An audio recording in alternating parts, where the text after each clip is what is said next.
最近韓國 Pokemon Center 就出咗張百變怪嘅 promo， 呢張設計勁 Q 嘅卡一出就俾人炒到800蚊港紙，而家暫時回落到400蚊。個活動到5月18號就會完結，之後到底可唔可以鹹魚翻生就仲未知，大家可以拭目以待。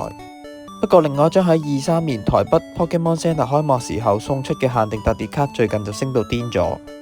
當時一出嗰陣就大概係500蚊台幣一張，本嚟個價錢都冇乜上落。到咗今年年頭就突然升到去200蚊港幣，依家一張未開嘅已經去到300蚊加，唔夠2年時間已經升咗200幾%。而 PSA 10嘅價錢就大概1100至1200蚊左右。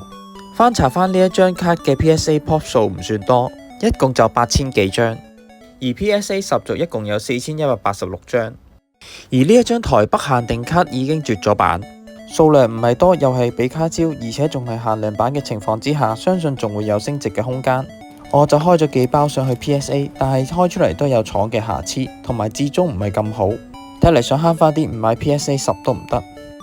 可惜呢一張卡唔係 Full Art， 如果佢用悠遊卡個設計嚟做特典卡，相信會更加受歡迎。